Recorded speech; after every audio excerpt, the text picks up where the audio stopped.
Rick and Morty has been one of the biggest hits to come out of the Adult Swim block on the Cartoon Network.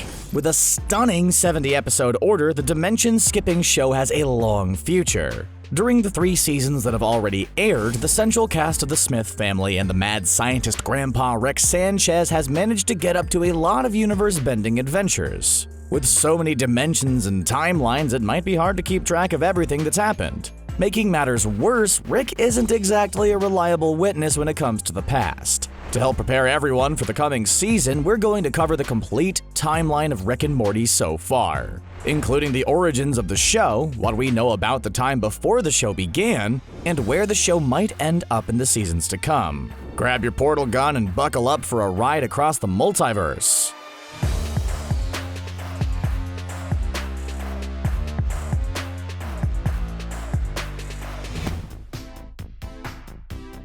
Rick and Morty is a show that relishes in an occasionally improvisational feel, creating the impression that the show's complex world is created on the fly with everything being more or less arbitrary. There is a certain truth to that, especially with episodes like the ones that feature interdimensional cable, where co-creator Justin Roiland improvises a series of shows across the multiverse. But Rick and Morty didn't just appear one day out of the minds of creators Justin Roiland and Dan Harmon.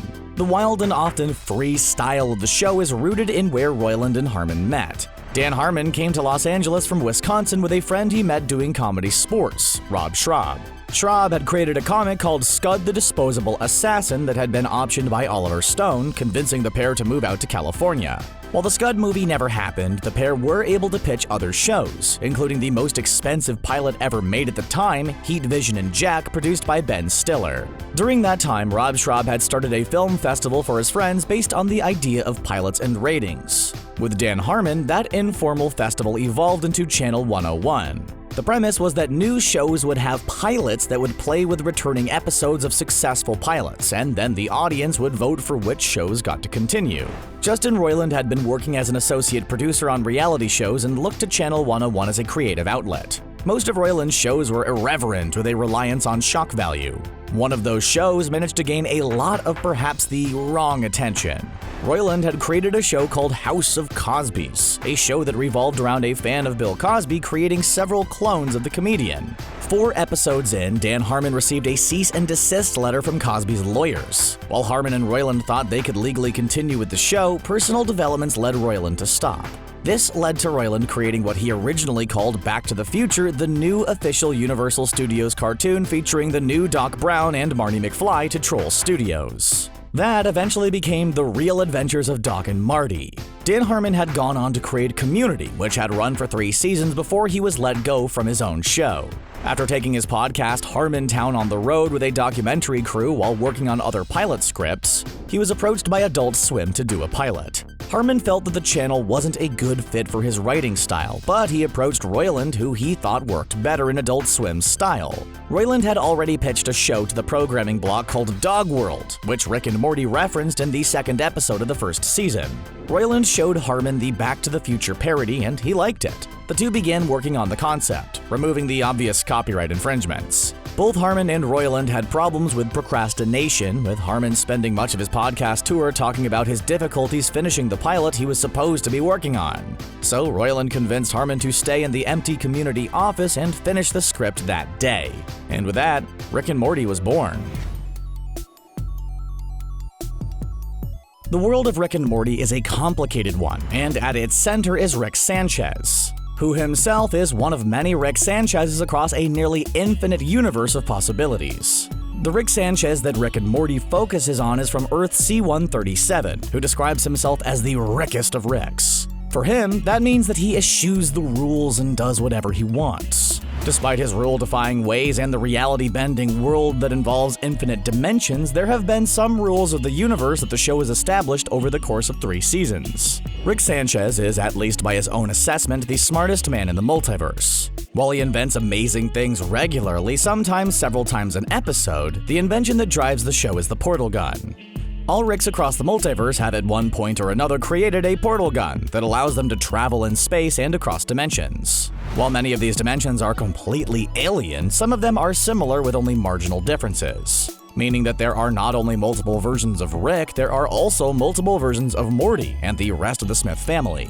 Because the Ricks have created a lot of enemies across space, time, and the multiverse, most of the Ricks have teamed together, forming the Council of Ricks. The Council of Ricks meets at the Citadel in the Central Finite Curve. While the Central Finite Curve is never actually defined in the show, some have speculated that it's the name for the collection of realities that have generated a Rick Sanchez. The Council of Ricks over time has not only protected its member Ricks from the various organizations that Ricks have angered across the multiverse, but also manage and regulate Ricks and their Mortys, sometimes assigning Ricks a new Morty when theirs dies and housing Rickless Mortys until they can find a new Rick. The role of Rick's grandson Morty is important to Rick's existence. A Rick's brainwaves gives off a particular signature that is easy to trace. To hide that signature, Ricks travel with a Morty, whose less-than-genius brainwaves cancel out his Rick's brainwave signature. Ricks generally have little regard for their Mortys, and our Rick, who is identified as Rick C-137, has repeatedly talked about his lack of regard for Morty or anyone else. But over the course of the show, however, Rick has demonstrated concern for both Morty and the rest of the family. One of the organizations that hunts Rick is the Galactic Federation. The Federation has over 6,000 planets, which has democratic overtones, but with concerns that it is in fact an oppressive regime. There have been a few clues teased out of the course of the show that gives us hints about what happened before the show began.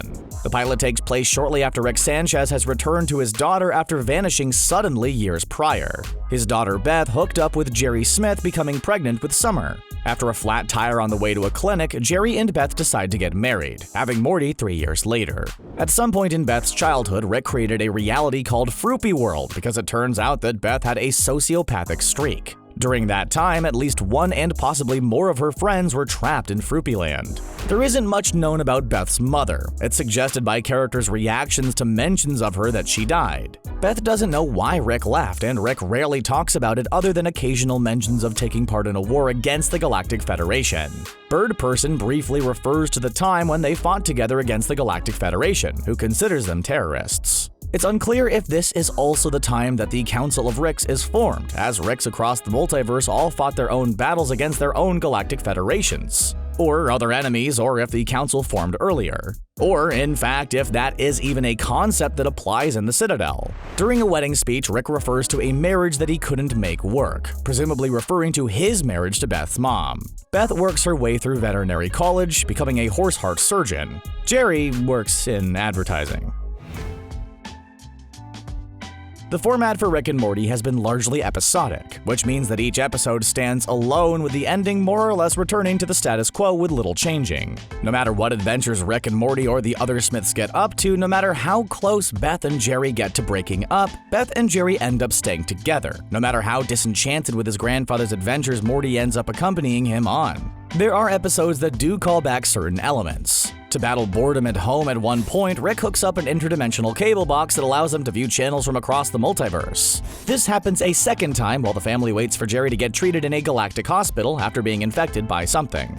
By the time of the pilot, Rick and Morty have already been going on adventures, and the principal of Morty's school informs Beth and Jerry that Morty has attended very little school. This particular adventure introduces Rick's car made of stuff found in the garage. Beth and Jerry express concern over Rick's travels with Morty and the effect that it is having on his school. But thanks to a seed that Rick had Morty hide like a suppository, Morty demonstrates increased intelligence, convincing Beth and Jerry to allow Morty to continue their adventures. However, the effects of the seed are fleeting. It doesn't matter. Morty gets to continue adventuring with his grandfather. Things continue as normal as Rick and Morty can possibly be for a few episodes. Rick contrives a way for Morty to get an A in math despite barely showing up by entering his dreams and incepting the idea of an A. Rick gives the family dog an intelligence-boosting helmet that leads to a dog revolution that ends with them leaving to a planet of dogs. The next big story element starts off seeming like one of those stories. Morty makes a request of Rick. As demonstrated in the episode with the dog revolution, this follows the pattern of whatever it is someone asks of Rick will end badly for the person who asked. In this case, Morty asks for help in winning the affection of his school crush Jessica. Annoyed, Rick provides Morty with a serum that, when it comes in contact with Jessica, will make her fall in love with him. What Rick forgets to tell Morty in time is that the recipient should not have the flu, which Jessica does. This makes the love potion effect become airborne, infecting the entire school with a deep love for Morty. Rick is able to rescue Morty being immune from the virus because he's family. Rick makes several attempts to fix the problem, which first turns everyone into praying mantis creatures and then into Cronenberg monsters. Referring to director David Cronenberg, famous for some iconic body horror films like the remake of The Fly. After some imploring from Morty, Rick looks something up. The next shot is Rick and Morty celebrating having solved the problem only to explode while Rick tightens a screw on a device in his garage. Immediately after that, Rick C-137 and his Morty come out of a portal. Rick explains to Morty that there are an infinite number of realities, and so he just had to find a reality where that timeline's Rick solved the problem, but also died immediately afterwards. Rick has them bury their dead alternate selves, and then they take their place. On their original world, the Smith family bonds together fighting off a world of Cronenbergs, while a Cronenberg Rick and Morty take up residence in that world. This permanently moves the show's Rick and Morty to a new universe. This is significant, not just in the new realities that come into play later on, but it also has Rick suggesting that this wasn't the first time he's done something like this. In the next episode, Morty is able to convince Rick to buy him a pleasure bot from an intergalactic pawn shop. After Morty makes rigorous use of that robot, it forms into a ball and then produces an alien offspring.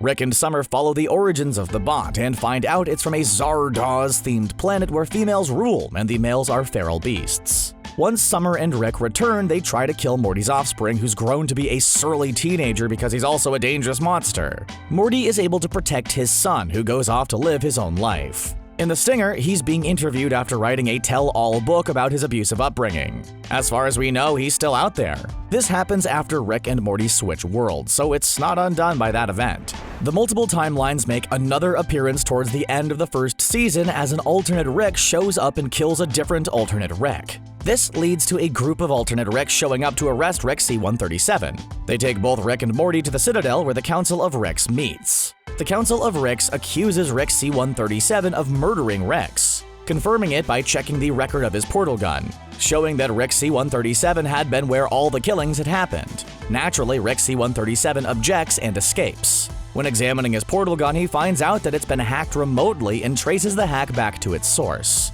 Upon arrival, they find a building covered in Mortys being poked in the sides repeatedly to suffer. Inside, there is an evil Rick that plans on absorbing Rick C-137's experiences and then killing him. While Morty is led by the evil Rick's Morty to a holding pen where he meets Morty monks who are awaiting the one true Morty.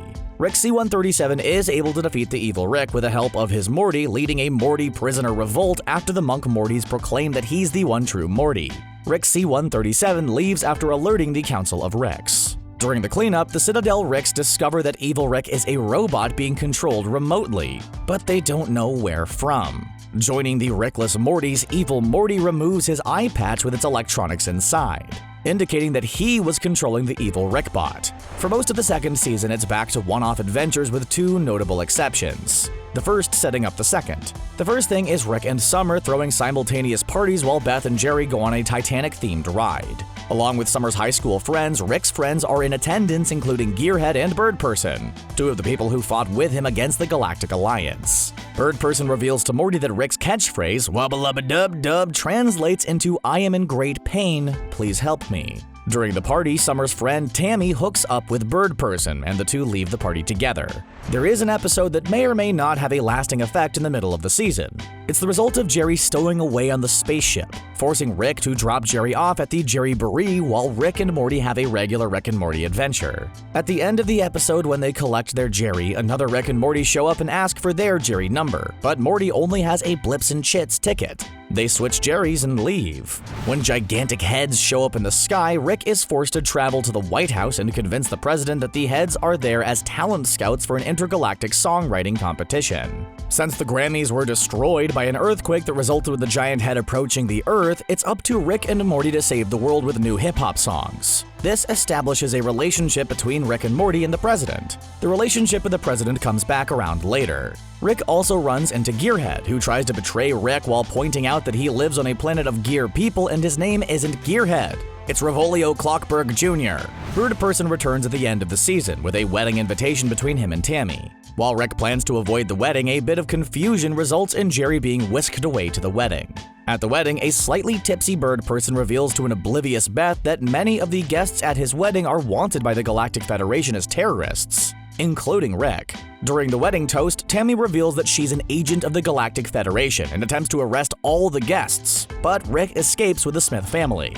Unfortunately, they can't return to Earth and instead have to find shelter on a very tiny planet. On that planet, Rick overhears the family complaining about the situation, and Jerry suggests turning Rick in. Feeling guilty, Rick turns himself in, allowing the Smiths to return to an Earth that has been taken over by the Galactic Federation. In prison, the guards use a reality-creating mechanism similar to aliens he encountered earlier in order to trick Rick into giving them the formula to his portal gun. Rick feeds them a false memory that includes a presumably also false vision of Beth's mom in order to trick the guards into handing control to the computer system over to Rick.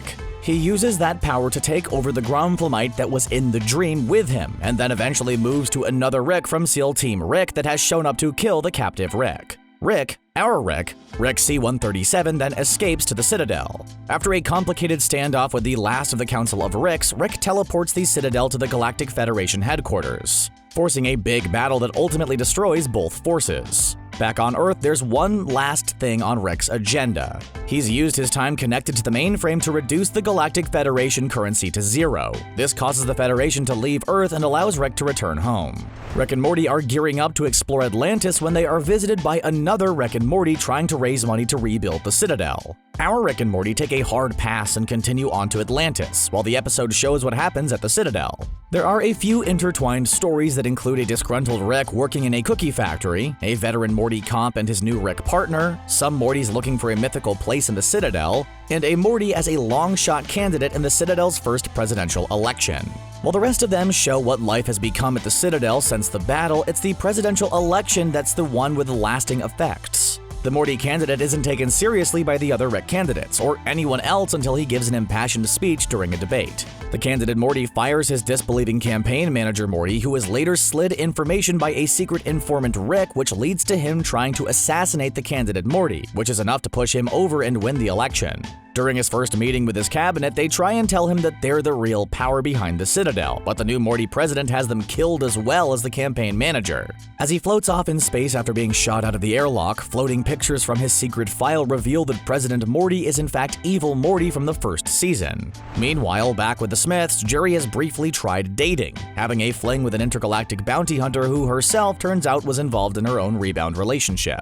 Beth discovers that her imaginary fantasy land of Fruipyland, where she imagined her friend had vanished, was in fact a place that Rick had created for her because the things that she had asked her father to make for her were disturbing. Or as Rick puts it, he's a bad father all the way, a nutcase, and the acorn drops straight down. When Beth is unable to save her friend Tommy from Fruipyland, she helps Rick create a clone to save Tommy's father from being executed for eating Tommy. However, her experience forces her to come to terms with exactly how much like her father she is. When she asks Rick what to do about it, Rick encourages her to take off like he has, offering to make a clone of her to take her place that would do everything she would do, not even knowing she was a clone. She makes a decision that we do not see. In the Season 3 finale, it's revealed that the president has been using Rick and Morty, as they call it, like Ghostbusters, while not even bothering to give Morty a selfie. Rick and Morty's refusal to continue starts a conflict between the president and Rick.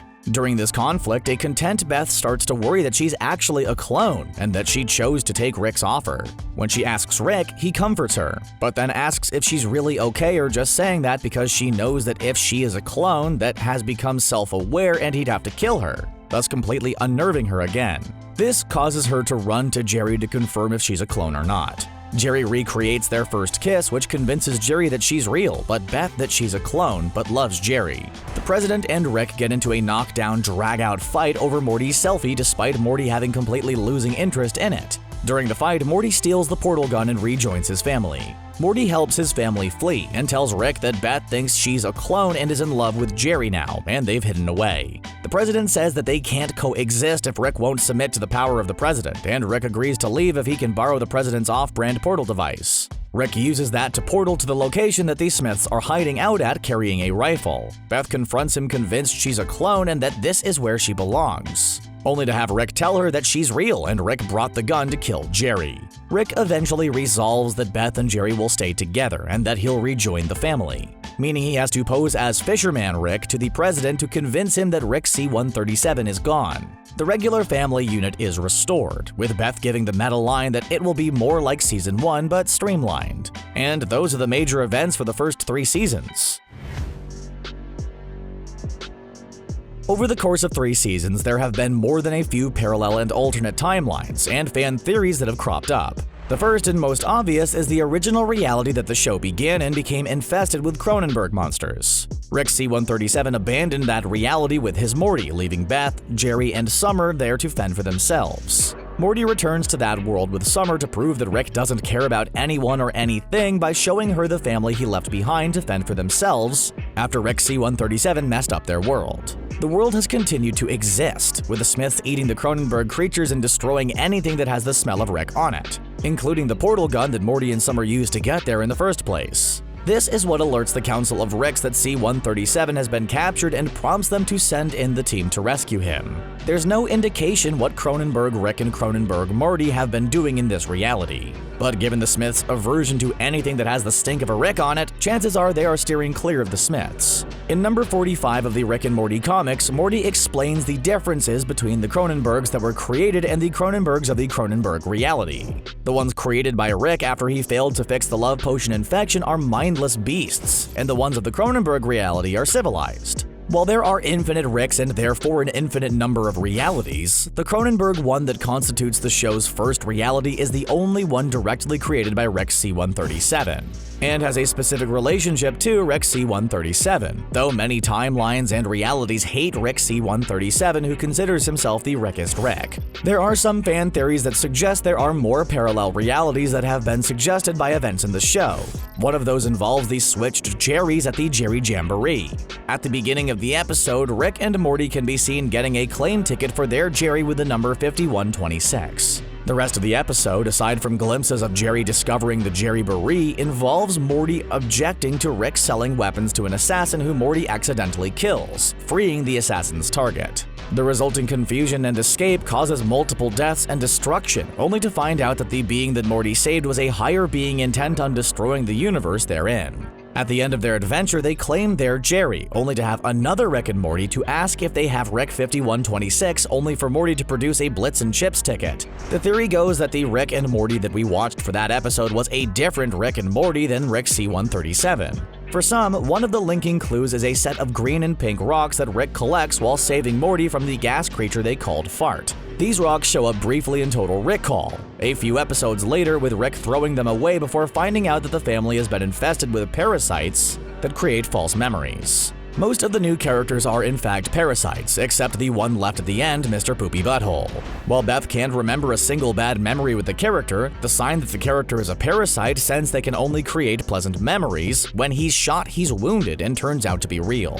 Another one of the features of the episode is an altered opening credit sequence that includes Mr. Poopy Butthole in all the scenes. The episode resolves with Mr. Poopy Butthole having been a longtime friend of the family who is close to everyone, even though we've never seen him before. He has appeared again at the end of Season 2 and Season 3, usually giving a teaser to the end of the season and what might happen next. The Two Jerrys theory continues that the Total Recall episode takes place in the alternate Jerry universe with Mr. Poopy Butthole. Mr. Poopy Butthole has been recovering from the gunshot he received from Beth over the course of his next few appearances. Since Total Recall also ends with Mr. Poopy Butthole not wanting to see the Smiths, it also means that any episode can possibly be taking place in the parallel alternate Jerry episode. The other implication is that we don't know what the C-137 Rick and Morty got up to during that time. This means that Crumbopulous Michael might have lived in their reality and gone on to kill Fart like he intended. One of the other alternate timelines and character stories involves Evil Morty and suggests that we don't always follow C-137 Rick. This one involves a discrepancy between the stated timeline of the characters and some of the reveals that happen afterwards. It's suggested that Rick abandons Beth before the birth of Morty. However, when Rick's memories are downloaded, some of them showing Rick at the birth of his Morty as well as a picture at Bird Person's house of Rick holding a baby Morty. The theory goes that Evil Morty is in fact Rick C-137's original Morty, one that was raised with Rick in his life from the start who grew up to be smart. Rick explains in the episode that a cocky Morty can lead to some real problems. If Rick is the Rickest Rick, a smart Morty might not be the camouflage that he needs, or any other number of reasons he might have abandoned that Morty. Some have even suggested that it's the Morty that gets abandoned at the beginning of the opening credits, as Roiland has suggested that everything in the openings happen. Just some take longer than others. Regardless of how Evil Morty was abandoned, it's clear that the act has left him bitter. He also possesses the cunning of a Rick while continually being underestimated by the other Ricks around him.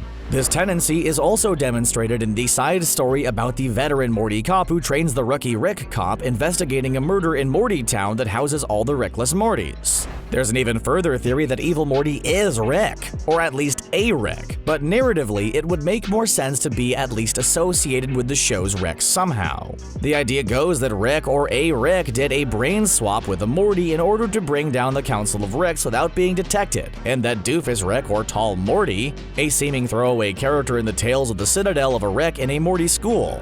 Justin Roiland and Gravity Falls creator Alex Hirsch are good friends, and the two creators have created quite a few cross-show Easter eggs to suggest that the two shows take place in the same multiverse.